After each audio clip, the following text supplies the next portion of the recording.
Boa noite novamente. Eu vou fazer a primeira pergunta aí para você iniciar, que é quais são os riscos, né, de um político perder seu patrimônio, perder seus bens? Quais são os crimes que um político precisa cometer para perder seu patrimônio?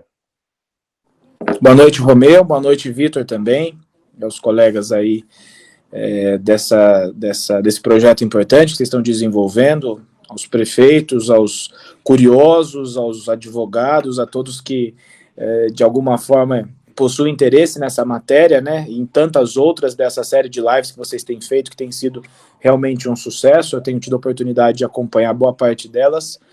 E o tema que você propôs hoje, que é esse relacionado ao patrimônio do agente político, é um tema que gera uma certa indignação na classe política como um todo, porque, infelizmente, nos últimos anos, pintou-se na imagem daquele que pretende servir à sociedade, servir ao público, uma imagem, pintou-se, né, na sua imagem uma nomenclatura de algo que vai, qualquer ato que é praticado, que é algo irregular, algo ilegal, que age sempre com a presunção da má-fé. Qualquer agente político ele deve ser visto pela sociedade como alguém que está à frente da administração pública, seja em qual cargo que estiver ocupando, mas alguém que o faz sempre agindo de boa fé, pensando na coletividade. Infelizmente, como em todas as áreas da sociedade como um todo, vez ou outra a gente vai estar diante de situações de pessoas que realmente não pensam no coletivo. Mas isso não poderia, de forma alguma, ser encarado como uma regra geral. Infelizmente, no nosso país, nos últimos anos, e aqui cabe destacar um aumento de demandas pensando na coletividade. Natureza. Infelizmente, digo aí nos últimos 10, 15 anos em especial, depois até de algumas alterações que nós tivemos na legislação eleitoral, que passou a prever, por exemplo, a inelegibilidade em razão de condenação em segundo grau, a gente passou a ver uma enxurrada de demandas sendo propostas em ações de improbidade administrativa que causam um verdadeiro terror na vida e uma devassa na vida daqueles que ocupam funções públicas. E aqui não falo tão somente do prefeito, do chefe executivo, isso também vale para os vereadores, para secretários municipais, para servidores públicos em geral que eventualmente lidem com situações dessa relação público-privado. Mas a porta de demanda dessa preocupação, ela é, sem sombra de dúvida, a lei de improbidade administrativa. E aqui me permita uma rápida introdução sobre a forma como o tribunal encara essas situações. A lei de improbidade, ela prevê lá 3 situações bem claras quanto à possibilidade de se admitir uma ação de improbidade. A gente tem a necessidade de haver, em algumas situações, dano ao erário. Então, uma determinada situação que cause dano ao erário sujeitará o responsável, seja ele diretamente ligado à administração pública ou um terceiro vinculado a ela. Isso é mais comum, por exemplo, em situações envolvendo licitação, quando uma empresa vence um procedimento licitatório e há verificado alguma irregularidade, responde tanto o particular quanto o responsável pela administração pública nessa situação. E aí, normalmente, inicia-se com uma investigação, depois a ação é proposta, e aí ela segue um trâmite peculiar de tramitação da ação. A ação de improbidade, ela é diferente das ações cíveis, porque primeiro apresenta-se uma denúncia, depois apresenta-se defesa prévia, o juiz analisa se estão presentes os elementos para só então a gente começar a ação, mas mesmo assim há uma tendência de que boa parte das ações sejam admitidas para que se faça uma investigação ao longo do processo. Então temos o primeiro caso, que é quando há o dano ao erário. É uma das situações em que a ação de improbidade ela é cabível. Uma outra situação é quando há um enriquecimento ilícito. Às vezes, numa determinada situação, não há dano ao erário configurado, mas alguém se beneficia de algo em detrimento, por exemplo, da garantia de igualdade de condição entre aqueles que vão tentar vender para a administração pública. Então, vamos imaginar uma situação em que há um produto a ser licitado e há 4 empresas que estão concorrendo para vender aquele produto para a administração pública. Mesmo que o vencedor apresente uma proposta que seja vantajosa à administração pública, caso essa proposta vencedora ela tenha sido construída a ser licitado em tentativas de beneficiar alguém e, portanto, gerando enriquecimento a alguém, ou que esse alguém tenha realizado pagamentos a algum agente público para que esse agente público facilite aquela contratação, mesmo que não tenha havido um prejuízo ao erário, teria, imaginamos essa hipótese, né, havido um enriquecimento de alguém. Então, havendo enriquecimento de alguém, também cabível nessa hipótese a ação de improbidade administrativa. E, por fim, aquele que é o terror de qualquer administrador público é o chamado artigo 11 da Lei de Improbidade, que é a hipótese que envolve a chamada violação aos princípios da administração pública. O que a gente tem visto nos últimos tempos, especialmente, é uma enxurrada de ações de improbidade, especialmente nessas relacionadas à violação a princípio.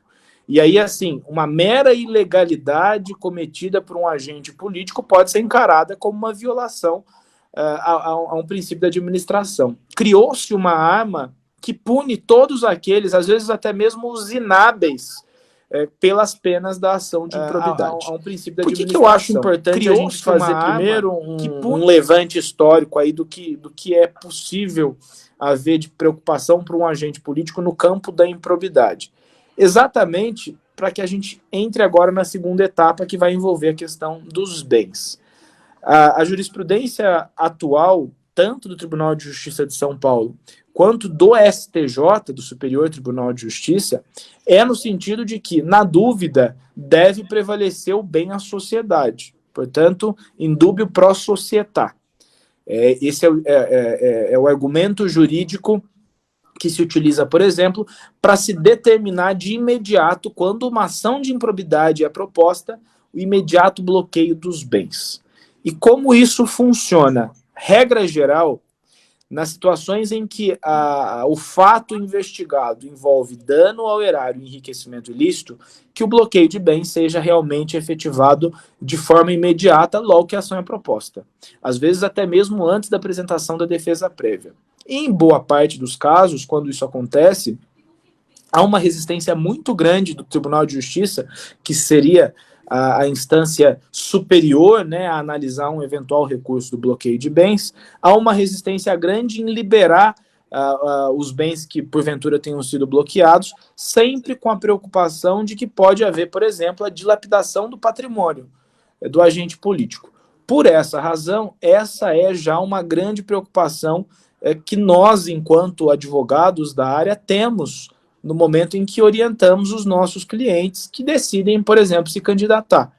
É evidente que nunca um advogado deve orientar o seu cliente, nunca um procurador deve orientar um agente público de que ele deve fazer ocultação do seu patrimônio.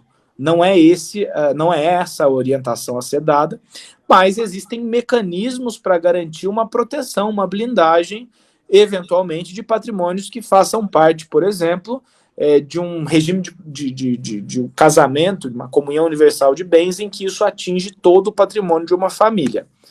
Pois bem, então, a primeira grande preocupação é essa. Ações de improbidade administrativa, hoje em dia, regra geral, tem recebido, por parte do Tribunal de Justiça de São Paulo, pelo STJ, e aí falo também dos juízes de primeira instância, o entendimento de que a simples propositura da ação de improbidade, quando há um pedido, por exemplo, de aplicação de multa ou de restituição em decorrência, por exemplo, de prejuízos gerados ao erário, então essas situações seriam suficientes a justificar que se trave o patrimônio daquele sujeito que está sendo investigado. O grande absurdo que nós vemos nisso, Romeu, é que, e por mais das vezes, a gente tem situações, por exemplo, de uma discussão envolvendo um contrato de, vamos aqui dar um número, de 50 mil reais. E o patrimônio desse agente político é de 200, de 300, ou eventualmente 1 milhão de reais. Não há, nessas situações, numa medida automática, por exemplo, um bloqueio no limite do que a ação prevê. Normalmente, determina-se um bloqueio geral dos bens e há um verdadeiro sofrimento, uma via sacra para se conseguir garantir que somente o valor discutido na ação seja bloqueado. Por muitas das vezes, o que faz o Ministério Público? Ele solicita que o bloqueio seja, as multas na ação de improbidade, ela pode chegar até 100 vezes o valor da remuneração do prefeito em determinadas situações. Então, às vezes, eles pedem que o valor a ser garantido seja do limite do que pode uma pena, o agente político sofrer de uma pena. Então, essa realmente é uma situação muito delicada, e o que se sugere, o que se faz para essas situações, não falo aqui em blindagem patrimonial, mas eu falo sim na possibilidade, eventualmente, de se pensar em uma estruturação societária, se tiver condições de se realizar isso, com planejamento tributário, para resolver. Então, essa realmente é uma situação muito delicada, qualquer tipo de, o que se sugere possa gerar imediatamente bloqueio de bens. Mas a primeira das situações que pode trazer preocupação quanto ao patrimônio do agente político, temos tanto a ação de improbidade administrativa, como, eventualmente, ações penais que tenham como objeto crimes praticados contra a administração pública. Essas são as duas primeiras situações que eu visualizo com uma certa preocupação quanto ao atingimento do patrimônio dos agentes políticos. Legal, legal. Vamos só para um exemplo. Por exemplo, se a gente tem ali um secretário, o rapaz é prefeito de uma cidade, e existe um secretário que cometeu um crime numa licitação ali, direcionou uma licitação e foi condenado, né? Existe ali a justiça condenou o secretário. Consequentemente, nesse trâmite, né, até a condenação do secretário, existe um risco para o prefeito de bloqueio de bens, porque você tem um trâmite de improbidade administrativa. Né? Isso. Então, o que acaba acontecendo? Estruturas municipais menores, vamos pensar agora aqui nessa realidade do prefeito com seus secretários. Estruturas de municípios menores, normalmente, boa parte da questão das licitações, das compras, não há descentralização. Então, o prefeito acaba sendo obrigado a assinar tudo. Quando o prefeito se vê nessa situação, quando não há uma descentralização, e essa é, por exemplo, uma orientação que eu costumo dar aos nossos clientes sempre, pensar logo no início da gestão numa reforma administrativa nas cidades que não tenham feito isso ainda, e nessa reforma administrativa criar um ambiente descentralizado em que os próprios secretários municipais possam ser, por exemplo, ordenadores de despesa, que não passe tudo sob a tutela do prefeito. É evidente que isso não significa que o prefeito estaria dando um cheque em branco aos seus secretários, mas que o exima de algumas responsabilidades. Vamos pensar aqui numa cidade, uma cidade muito pequena, aí ainda é possível ter um controle maior, mas vamos pensar numa cidade acima de uns 100, 150 mil habitantes. É humanamente impossível que o prefeito consiga controlar todas as contas, todas as contratações que são feitas nas diversas secretarias. Aí, que ele possua uma secretaria específica que faça a centralização das aquisições de bens e produtos do município. Humanamente impossível, não tem que o prefeito consiga controlar todas as contas, todas as contratações que são feitas nas diversas secretarias. A procuradoria do município que possua uma secretaria com independência, que dê todas as orientações necessárias ao prefeito para que ele possa fazer uma gestão com qualidade e também sem preocupações de que qualquer documento que esteja sendo assinado possa depois vir a ser sujeito a responsabilizá-lo. Quais são os riscos, né, de um político perder seu patrimônio? Mas sem preocupações, ela tem uma coisa muito importante, que é o que a gente chama de elemento subjetivo. Ainda que em muitas situações nós vemos o prefeito sendo incluído no polo passivo das demandas pelo simples fato de ser prefeito, a lei resguarda ao agente político, e isso precisa ser muito explorado numa eventual defesa de ação de improbidade, que é preciso demonstrar a participação efetiva dele. O fato de haver por parte do prefeito, talvez, conhecimento de um ato ilícito, não dá para ficar num grau de subjetividade absoluta, de presunção objetiva de que ele tinha conhecimento daquilo. Portanto, a lei de improbidade, ela exige, como também a lei penal também exige, que o elemento subjetivo esteja presente. Ou seja, eu preciso identificar qual foi o ato ilícito cometido. Se eu não tenho a identificação objetiva e clara do cometimento daquele ato ilícito por parte deste agente político, no caso o prefeito, eu não posso responsabilizá-lo, nem posso mantê-lo no polo passivo da ação. Por vezes isso é feito, e aí a gente, quando encontra situações como essa, tenta desde o início da ação demonstrar aqui uma separação de responsabilidades. O prefeito, ele é o chefe supremo do município.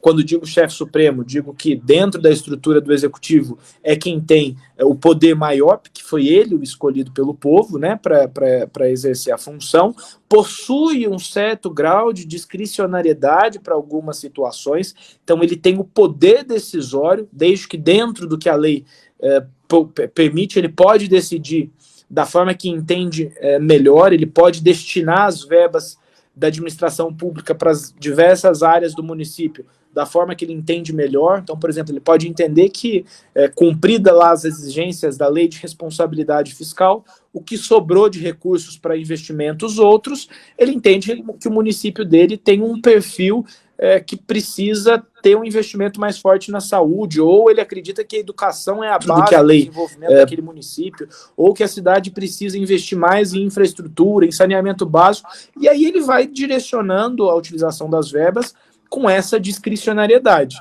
O cidadão deu a ele o dever de escolher os rumos que a administração vai tomar. Então, nessas situações, quando há uma clara visualização de que o prefeito agiu, seja de forma ilegítima, ilegal, enfim, aí tudo bem.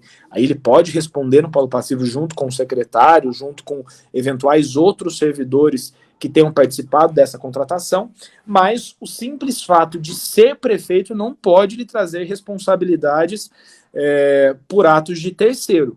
Por isso, agora respondendo sua pergunta, nessa hipótese aí colocada de um secretário vir a ser investigado, condenado, o prefeito não responde objetivamente pelo simples fato de ser prefeito. Mas isso não impede, por exemplo, dele estar no polo passivo, de ter havido um pedido de bloqueio de bens sobre os bens dele, e até que ele consiga provar a sua inocência, os bens permaneçam bloqueados. Então essa é uma realidade que os prefeitos estão sujeitos a enfrentar durante o exercício aí das suas funções. Então hoje, basicamente, assim, quem assina, quem coloca lá a caneta e o dedo ali para assinar algum documento, alguma contratação, está mais sujeito ao risco de algum problema judicial. Se o prefeito faz uma reforma administrativa, ele deixa os secretários dele assinando praticamente tudo, ele se exime da responsabilidade, é mais ou menos isso? Desde que faça, por exemplo, essa questão da reforma administrativa, que é um tema sempre muito polêmico. Nós tivemos nos últimos anos aí diversos municípios do estado de São Paulo que realizaram reformas administrativas para melhorar a gestão, para descentralizar algumas funções, e isso veio depois a ser questionado no Tribunal de Justiça. Caso recente nós tivemos aqui em São Paulo, que fez reforma administrativa no início da gestão do ex-prefeito João Dória, agora governador, e isso foi levado ao Tribunal de Justiça, questionado, julgado inconstitucional, porque as alterações que foram feitas por meio de decreto, não foi feito por aprovação na Casa Legislativa, que é competente para isso. Então, a orientação sobre esse aspecto específico que sugiro há inúmeras entidades que possuem um profundo conhecimento da administração pública. Dou exemplo aqui de fundações. A gente tem a FGV, que faz um trabalho, aqui para a gente dar um exemplo ilustrativo, que faz um trabalho formidável de reforma administrativa, que estuda a realidade do município, estuda a lei orgânica do município, sugere alterações legislativas dá toda uma assessoria que às vezes o município não tem condição técnica de fazer uma visão 360 da gestão. Então, existem esses caminhos para se, quando não há já uma descentralização de funções. Acho que isso não apenas traz mais tranquilidade ao prefeito, mas traz mais dinamismo à própria administração. Faz um trabalho formidável. Então, é uma dica, assim, que nós damos aos prefeitos, verificar logo no início da gestão como está a legislação municipal no que se refere à questão das contratações. Mais um ponto importante, só para a gente fechar esse primeiro ponto, é a questão dos procedimentos administrativos anteriores às contratações. Então, qual é, acho que a orientação maior que nós precisamos dar aos agentes políticos? O primeiro deles, nunca decida sem motivação, nunca.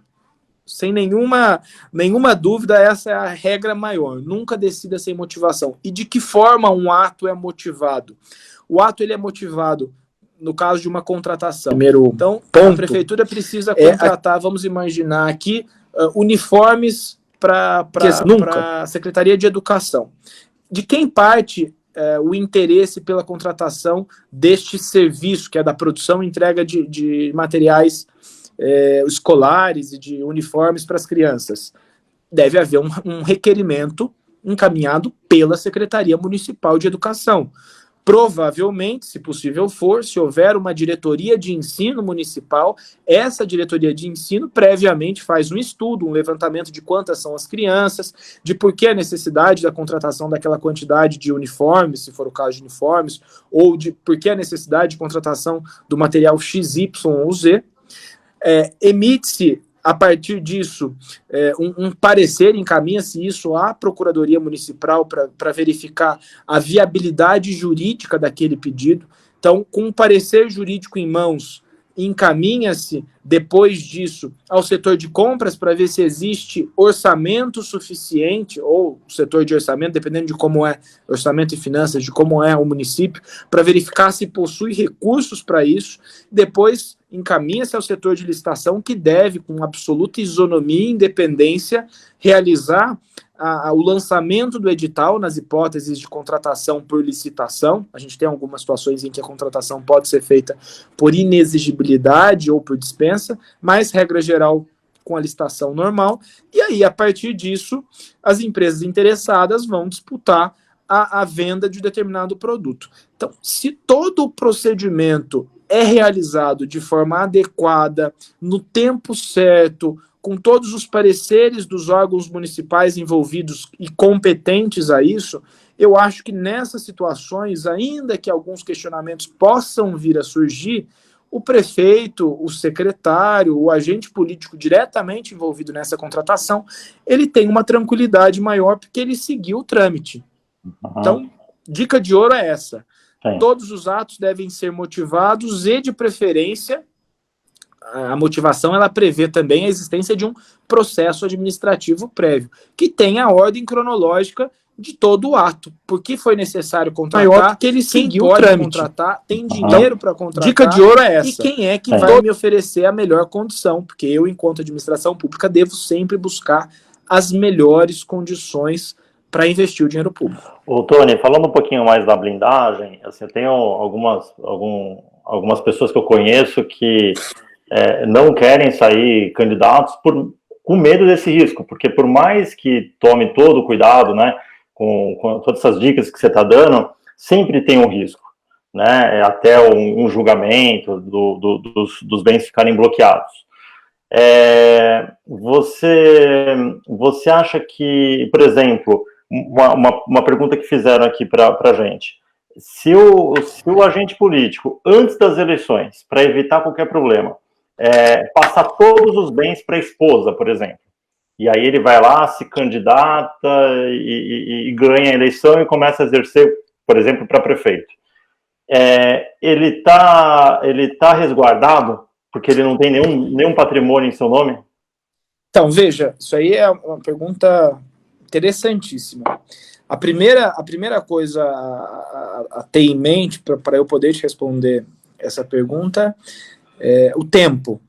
Se ele fez toda essa movimentação do seu patrimônio antes do início do seu mandato ou antes da existência, aliás, não precisaria nem ser antes do início do mandato, mas antes da existência de algum inquérito questionando alguma compra que tenha sido feita com a autorização dele, sob a batuta dele na administração pública, aí eu não tenho nenhum tipo de problema de questionar a existência de eventual dilapidação de patrimônio, tentativa de ocultação de patrimônio, não se enquadraria, porque qualquer ato que ele tenha feito da sua vida privada em momento anterior ao ato investigativo ou ato que tenha gerado a necessidade de bloquear bens, se foi anterior, não há o que se questionar, não há o que se preocupar. O fato dele transferir o seu patrimônio, por exemplo, para o nome da esposa ou algum outro familiar, mas aqui especialmente a esposa, é preciso ver qual é o regime de casamento havido entre eles. Se for um regime de comunhão parcial, não adianta. Se a transferência dos bens vier a ocorrer depois do início do matrimônio, responde solidariamente. Se ele transfere o seu patrimônio aos filhos, nessa hipótese aí é uma situação que garante a ele a inexistência de qualquer possibilidade dele vir a ser sofrer as consequências, por exemplo, de um bloqueio, porque aí quando ele transfere o seu patrimônio a um descendente, o patrimônio do descendente não atinge as responsabilidades que ele, porventura, tenha assumido. Então, essa é uma alternativa. A questão da esposa, somente ele se livraria de uma eventual responsabilidade se tivesse no regime de casamento de separação total de bens. Havendo regime parcial, também responderia sim. Não vejo aí como uma solução para este tema. Entendi. E seguindo esses cuidados, né, que você comentou, isso serve também para vereador, serve também para presidente de empresa pública, para presidente de autarquia, certo? Olha, isso serve, eu vou até ir um pouco além, isso serve tanto para os servidores públicos, sejam eles comissionados de carreira, como também para os agentes políticos que são eleitos com voto popular. E não bastasse esse grupo de pessoas, serve também para o empresário que presta serviço para a administração pública. Porque, veja, a lei de improbidade administrativa, ela visa garantir a proteção do patrimônio público e, para isso, para que haja o cometimento de um ato de improbidade administrativa, é obrigatório que um dos protagonistas dessa ação seja o agente público, mas não impede que o particular também esteja envolvido. Então, por exemplo, situação típica que é essa das licitações. Eu sou um empresário, tenho interesse em vender na cidade de Cachoeira Paulista, minha terra natal, por exemplo, minha amada Cachoeira Paulista, tenho interesse em vender para minha cidade de Cachoeira Paulista, deixa eu pensar aqui num bem, soro fisiológico para as unidades de saúde lá de Cachoeira Paulista. E aí, para que eu consiga vender isso de uma forma mais fácil, eu, eventualmente, que não seja uma pessoa tão preocupada com a moralidade, com a ética, chego até o prefeito, que tem um vínculo, uma relação, digo, olha, prefeito, aqui eu estou vendo aqui que há uma licitação aberta para aquisição de soro fisiológico. Eu tenho interesse em vender para o município, e se você me ajudar com isso, há inúmeras formas, infelizmente, de se criar situações para beneficiar um e prejudicar outro. Uma certidão específica de que a empresa já precisa ter vendido tantos mil desse produto para alguma outra prefeitura, né? Tem várias formas, infelizmente, de se criar um direcionamento para alguns fornecedores. E aí eu pego e ofereço alguma quantia ao prefeito para que ele me beneficie nesse procedimento licitatório. Eventual futura ação de improbidade também trará consequências ao meu patrimônio. Eu posso sofrer as consequências deste ato ímprobo cometido com o auxílio do prefeito e, portanto, também o meu patrimônio pode vir a ser bloqueado numa eventual ação de improbidade administrativa. Legal. Tem uma frase que eu escutei muito, é que o político que ele não recebeu um processo na vida durante um mandato, ele foi omisso, ele não trabalhou direito. Você acha que a maioria dos agentes políticos, vamos dizer que aqueles que trabalham no cargo executivo, né, a maioria recebe um processo durante a sua gestão ou é minoria? Olha, esse realmente é um tema, infelizmente, essa é uma máxima, né? Infelizmente, uma máxima muito correta. Eu tenho participado de algumas reuniões da Comissão Especial da Lei de Improbidade Administrativa, que há uma discussão para que ela venha a ser reformada. Até participei recentemente de um evento representando a Associação Paulista de Municípios, que é a entidade também que eu presto consultoria, cuida dos 645 municípios do estado, e essa é uma preocupação de todos os prefeitos do estado. Aqui eu posso falar por São Paulo, que é o estado que eu tenho uma atuação mais próxima, mas infelizmente essa é uma realidade. O que nós temos visto cada vez mais, qualquer situação em que se verifique ou a existência de uma mera irregularidade, ou a existência de algo que possa gerar algum tipo de dúvida quanto à decisão tomada pelo chefe do executivo, isso vira um ambiente de guerra. O Ministério Público, ainda que desenvolva um papel muito importante à sociedade, infelizmente, parte de seus membros, evidentemente nós nunca podemos generalizar, tanto de um lado quanto de outro, tem excedido um pouco na sua atuação fiscalizadora. Nunca podemos generalizar, esquecendo tanto a função de cada um dos poderes. Aliás, o Ministério Público não é um poder, né? O Ministério Público ele age como um defensor da sociedade. Mas, infelizmente, nesse ambiente surge como um novo poder, como um verdadeiro poder moderador das atuações feitas pelo chefe do executivo. E há a necessidade da gente compreender qual foi o objetivo do legislador lá atrás, quando fez a lei de improbidade administrativa, quando aprovou ela no ordenamento jurídico. Era tirar do ambiente da política os desonestos, os que entravam na vida pública para se beneficiar e gerar prejuízo à sociedade. Não aqueles que eventualmente são inábeis, não aqueles que eventualmente não possuem competência administrativa. Para esses que são, por exemplo, incompetentes ou não possuem suficiência técnica para exercer aquela função, a resposta que tem que ser dada a ele é nas urnas, na próxima eleição. Agora, a partir do momento que ele passa a agir de má fé, com dolo, com vontade de se beneficiar ou de beneficiar terceiro e de prejudicar a população como um todo, aí tudo bem, concordo, acho que é o caminho mesmo, acho também que as ações de improbidade elas já evitaram grandes prejuízos à administração pública e, mais do que isso, já recuperaram inúmeros numerários à administração pública, mas, infelizmente, isso virou como uma regra geral. Tudo é motivo, tudo é situação suficiente para se instaurar um procedimento investigatório e, por vezes, os procedimentos investigatórios em fase de inquérito sequer são concluídos e por birra ou simplesmente por achar que uma determinada situação pode trazer um prestígio maior ao promotor naquele município, naquela sociedade, transforma uma situação, às vezes esdrúxula, numa ação de improbidade. Temos inúmeros exemplos de situações que prefeitos foram submetidos que eles acabam, por vezes, passando a fazer uma gestão passiva. Deixa de ter ideias, deixa de querer agir, deixa de querer inovar na administração pública por medo do que o Ministério Público pode vir trazer na sua gestão. Isso não é reclamação de 1, de 2, de 3, nem de 5. Há centenas de prefeitos que diariamente traz a APM e traz ao próprio Ministério Público, a Procuradoria-Geral, reclamações de verdadeira perseguição que sofrem.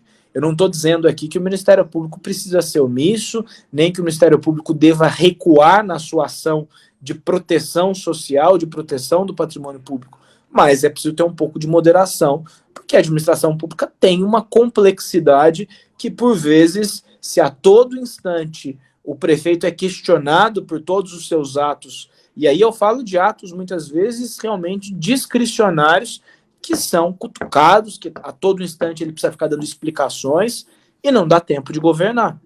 porque ele é obstado de todas as suas ações o tempo todo. Então essa é realmente uma realidade, eu não digo dos 645 municípios, mas mais de 70% dos municípios, os prefeitos vêm enfrentando esse tipo de problema.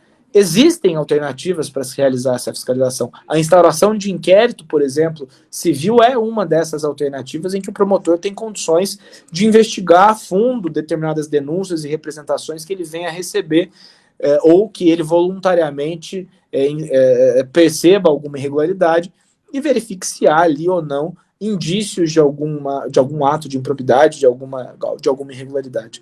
Mas, infelizmente, o que nós vemos é isso.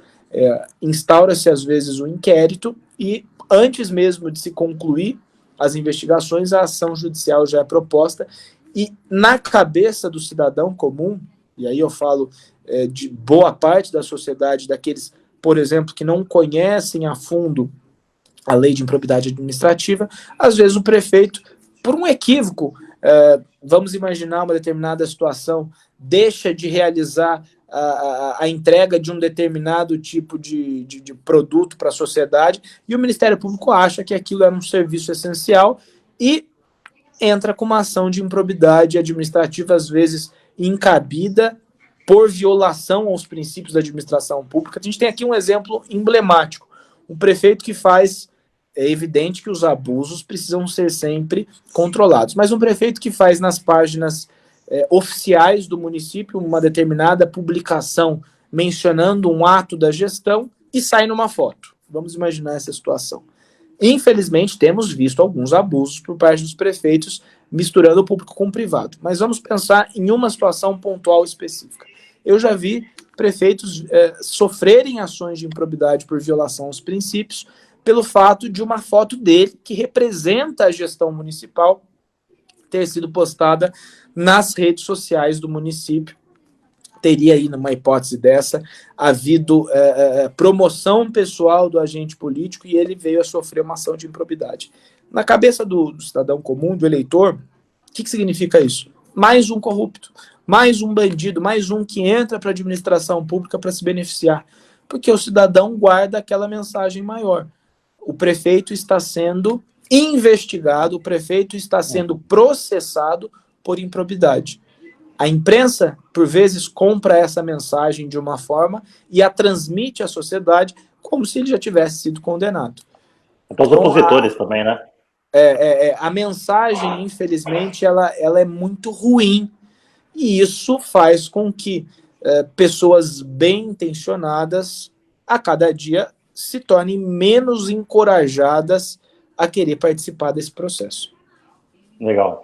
Voltando um pouquinho, falar um pouquinho sobre campanha eleitoral, existe algum risco de um candidato, alguém que ainda não se elegeu a nenhum cargo eletivo, ele perder seus bens por erros durante uma campanha eleitoral?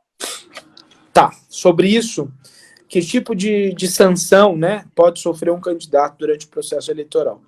A primeira das sanções, já pode começar a sofrer desde já, que é a multa por propaganda eleitoral antecipada. A multa vai de 5 a 25 mil reais, ou até o valor do dano causado pela propaganda eleitoral antecipada, e tem algumas outras sanções que ele pode vir a sofrer durante a campanha. Essas eventuais condenações que ele pode sofrer, tanto no momento pré como durante o processo eleitoral, são sanções que são de responsabilidade do candidato e da sua agremiação, do seu partido político. E para isso existem algumas confusões, às vezes, que são causadas. Eventual sanção sofrida nessa esfera de processo eleitoral de campanha, o partido pode assumir algumas dívidas da campanha dos seus candidatos. O que ele não pode é dívidas relacionadas a multas eleitorais serem quitadas com o fundo partidário, que é dinheiro público. Quiçá, muito menos, né, com dinheiro do fundo eleitoral que tem destinação exclusiva. Mas nada impede que o partido assuma, por exemplo, uma dívida dessa e realize o pagamento com a fonte de outros recursos, que são dinheiros advindos do ambiente privado, doação de pessoa física, doação de filiados, mas eventual multa sofrida por um candidato durante o processo eleitoral, caso não seja quitada assim que o trânsito em julgado é declarado, isso se torna uma dívida com a União. Como nós bem sabemos, a Justiça Eleitoral ela é justiça de competência federal. Então, eventual multa eleitoral de um candidato, ela é inscrita na dívida ativa da União. Se a Advocacia Geral da União entender que é o caso de imediatamente executar este débito por meio de uma ação de execução, aí nessa hipótese, com a propositura de uma ação de execução, o candidato, o ex-candidato, né, aquele cidadão que sofreu essa sanção, aí nessa hipótese ele poderá vir a responder pelo seu patrimônio, porque ele se torna um devedor da União. Mas aqui, um ponto bem importante de se esclarecer é que a Justiça Eleitoral ela tem uma sensibilidade grande com os cidadãos que venham a sofrer essas multas eleitorais, com a possibilidade de se parcelar em até 60 vezes o valor do débito, quando é possível demonstrar que o pagamento daquela multa em uma única vez pode trazer algum tipo de prejuízo à saúde financeira do cidadão, é possível parcelar esse débito em até 60 vezes. Mas, respondendo agora em definitivo a sua pergunta, a forma que existe de um candidato ter o seu patrimônio exposto por multa eleitoral, por exemplo, é nessa hipótese. Depois de condenado, com trânsito em julgado, se ele não realizar o pagamento, se ele não realizar a solicitação do parcelamento, aí ele pode vir a se sujeitar a sofrer uma execução fiscal federal pela Advocacia Geral da União. Legal. A gente está indo aí para os últimos 15 minutos da nossa live. E aí a pergunta que eu tenho aqui para te fazer é o seguinte: qual é a diferença entre a declaração de bens entregues ao TSE e o imposto de renda entregue à Receita? Eles devem ser iguais, doutor? Essa é uma dúvida que ela é muito comum. Muita gente faz a entrega da sua declaração de bens à Justiça Eleitoral com base fiel ao imposto de renda, mas uma coisa que precisa ficar claro aos futuros candidatos é que o que realmente deve ser feito, e essa é a sugestão, às vezes, por exemplo, o candidato ele é responsável, vamos imaginar, por uma previdência que o beneficiário é o seu filho. Vamos imaginar assim, uma situação como essa. Nessas hipóteses, como ele não é o beneficiário final daquilo, apenas consta no seu patrimônio, talvez porque seu filho é menor de idade ou por alguma outra razão, não há necessidade de se fazer a descrição de um bem desse que sequer ele possui. Um exemplo, uma outra situação importante. A declaração de bens do imposto de renda é relacionada ao exercício anterior ao ano eleitoral.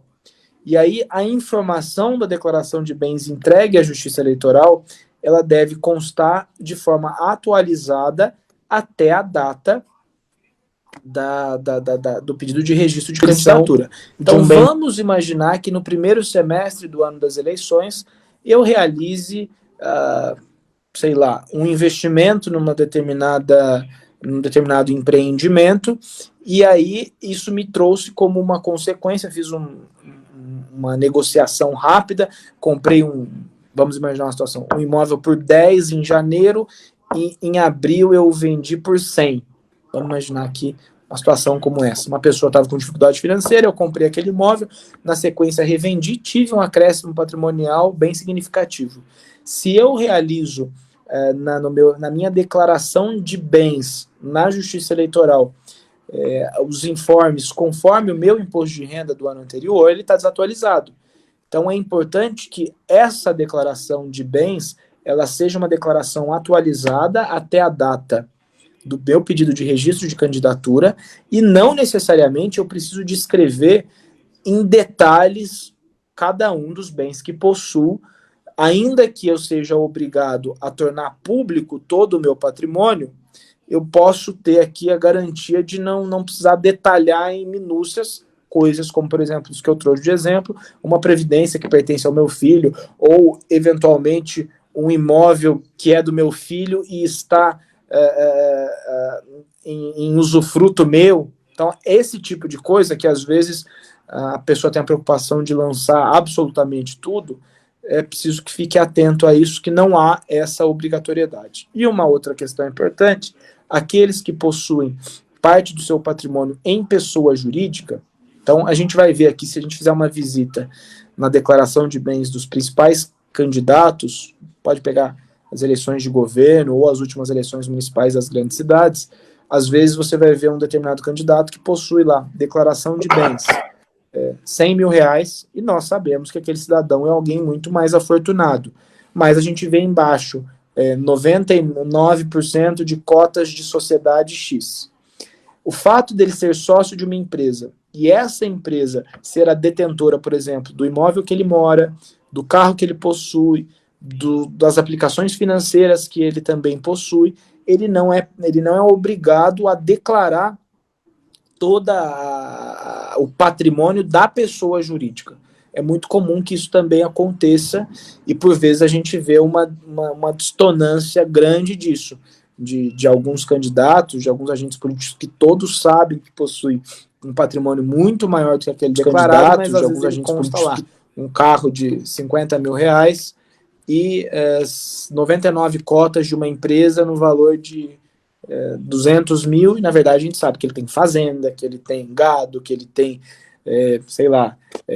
frota de veículos, e nada daquilo aparece.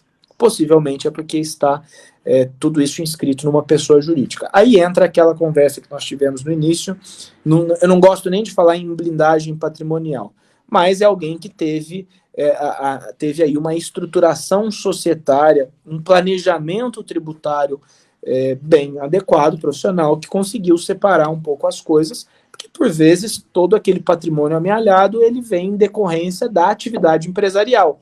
Então não teria sentido expor isso para a pessoa física se tudo aquilo foi construído na sua trajetória enquanto pessoa jurídica.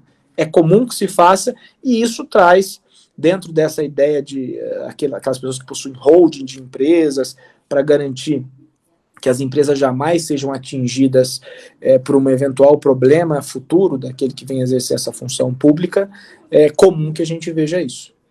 Então, doutor, se um agente político ele está com o patrimônio dele dentro de uma empresa, ele está resguardado em qualquer ação de improbidade administrativa? Então, veja, se esse for o único patrimônio dele, ele vai estar sujeito a sofrer um pedido de despersonalidade, de declaração de despersonificação da pessoa jurídica.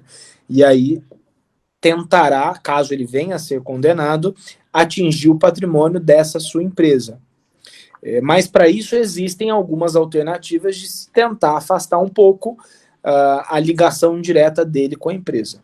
O que eu quero só deixar claro é, de nossa parte, jamais haverá um indicativo ou sugestões de formas de burlar a legislação quando o cidadão possua um patrimônio. Se ele tiver condição de garantir aquele valor questionado nessa ação de uma outra forma, jamais esse patrimônio dele vai ser atingido. Agora, se 100% do patrimônio desse cidadão está dentro daquela pessoa jurídica, a chance de uma eventual demanda judicial conseguir atingir aquele patrimônio, ela cresce. Agora, se ele tiver em seu nome um numerário de tantos mil reais na sua conta bancária, numa aplicação financeira, a casa que ele reside, um carro, um terreno, um sítio, e além disso a empresa e o restante do seu patrimônio está dentro do universo dessa empresa, a chance de não haverá risco da empresa ser diretamente atingida, porque ele tem um patrimônio também na pessoa física. Agora, se ficar claro que todo o patrimônio dele criou-se essa tentativa de blindagem absoluta, a chance do Ministério Público conseguir... E por que eu falo Ministério Público? É sempre bom lembrar. Porque ações de improbidade, a legitimidade para propô-la ou é da Procuradoria do município ou do Ministério Público. O cidadão comum, se eu quiser propor uma ação de improbidade ou do Ministério agente político, eu não posso, porque eu não tenho legitimidade para isso. Se eu quiser propor uma ação de improbidade ou do Ministério agente político, eu não posso, o Ministério Público avalia. Se eu quiser propor uma ação, formular a denúncia, instaurar o inquérito, entrar com a ação, enfim, nesta linha. Legal. Para a gente finalizar, doutor, já estamos aí quase 1 hora de live, passou rapidinho. Qual é a sua opinião em relação ao possível adiamento das eleições? Acho que vai acontecer? Eu acho que a questão do adiamento das eleições já é um tema pacífico entre todas as entidades, todos os órgãos de poder. O presidente da Câmara dos Deputados já passou a se manifestar de uma forma mais light sobre o assunto. No começo a gente sentia uma apreensão dele todas as vezes que se falava em adiamento de eleições. O presidente do TSE, recém-possado, o ministro Luiz Roberto Barroso, também já se manifesta abertamente quanto à necessidade de se falar em adiamento de eleições, e essa é uma realidade que agora o Brasil terá de enfrentar. Eu não acredito que a gente vai ter extensão de prazos, como, por exemplo, agora no mês de abril, nós tivemos o prazo final para as filiações partidárias, para alteração de domicílio eleitoral. Então, eu acredito que parte do calendário eleitoral será mantido. E acho, inclusive, que nós temos grandes chances de ter convenções por meio de instrumentos eletrônicos. Teve já uma consulta formulada ao Tribunal Superior Eleitoral e o TSE, o órgão técnico do TSE, na ocasião, emitiu um parecer favorável à possibilidade de convenções por forma eletrônica, por meio digital. Não podemos esquecer que o início mesmo do processo eleitoral, que é quando começa a campanha na rua, é só em agosto. A gente está hoje, 1º de junho. Teríamos, portanto, aí mais de 70 dias até que tenhamos aí qual é o direcionamento que nós teremos no nosso país quanto ao combate da pandemia. Infelizmente, os diversos embates politizados sobre o tema da pandemia gerou na população até um desconhecimento de que lado acreditar, de qual orientação seguir. Isso só atrapalhou, isso só coloca o Brasil cada vez mais distante de controlar de vez esse vírus que tanto nos faz mal. Mas eu acredito que até agosto a gente terá condições de ter um panorama mais claro de qual será o cenário brasileiro. E para isso, falar em adiamento é falar em adiamento para 1 mês no máximo, 3 semanas no máximo. Não acredito no adiamento de eleições para o ano que vem. Isso, pelo menos nas conversas que nós temos ouvido, tanto por parte dos parlamentares quanto por parte do que é dito também pela presidência da Casa Legislativa, num adiamento não tão distante, mas garantindo que ocorra ainda em 2020. Fala-se na possibilidade de se realizar a eleição em vários dias, fala-se na possibilidade de horários alternados, idosos e jovens. Então, há a chance de termos aí alguma alteração no procedimento, mas que precisa ser preservada a eleição esse ano, isso a gente não tem dúvida. 2018 já foi uma prova de que a campanha pode ser feita pela internet. Nós tivemos um presidente eleito que não fez campanha na rua, que ficou durante quase todo o processo eleitoral internado, em tratamento, depois na sua residência sem autorização médica, sequer participou de debates. Mas a gente não pode também, evidentemente, esquecer que a realidade das pequenas cidades, elas são diferentes das grandes capitais. Cidades pequenas, o que ganha eleição, né, a gente costuma dizer, é a sola de sapato, é o corpo a corpo, é visitar a área rural, onde não tem ainda internet disponível a todos, ainda que a gente tenha um crescimento grande de acesso das pessoas às mídias digitais, ainda tem muita gente que não tem acesso a isso, ou simplesmente não tem interesse em receber informações por esse intermédio. A gente teve, inclusive, recentemente uma pesquisa feita sobre o tema da Covid, do vídeo presidencial da reunião dos ministros, em que 70% das pessoas tomaram conhecimento da íntegra da reunião pela televisão. Mostra que a televisão tem ainda a sua importância. Então, para cidades menores, a gente já tem sentido uma flexibilização da quarentena, do distanciamento, e acho que até lá perto de agosto, que é quando começa de fato a campanha na rua, o cenário já será outro. Se não for, aí a gente vai ter que se reinventar realmente e pensar em alternativas para uma campanha digital. É evidente que se nós não tivermos a menor condição de realizar as eleições nesse ano por uma questão de saúde pública, aí tudo bem. Aí acho que a gente precisa pensar numa alternativa de, quem sabe, adiar para o ano que vem as eleições. Mas essa só em última opção. Está havendo o esforço dos poderes todos em garantir que as eleições aconteçam ainda esse ano. Muito bom. Dr. Tony Chalita, muito obrigado pela aula. As perguntas que a gente não conseguiu aí responder, a gente vai mandar para você e depois a gente responde para as pessoas. E só tenho a agradecer aí pela aula de hoje. Eu que agradeço a oportunidade. Peço desculpa, às vezes falo demais, mas o tema realmente nos empolga quando a gente fala de eleições, de direito administrativo. E se alguma dúvida tiver remanescido aí a quem nos acompanha, eu estou à disposição também nas minhas mídias digitais, no Instagram. O Instagram é facinho, é Tony Chalita. Por e-mail também, depois eu deixo com você meu contato aí, caso alguém queira entrar em contato para tirar alguma dúvida, para fazer alguma reflexão, estou à disposição. Legal. Muito obrigado, viu? Boa noite. Boa noite, um abraço para você. Tchau, abração. Tchau.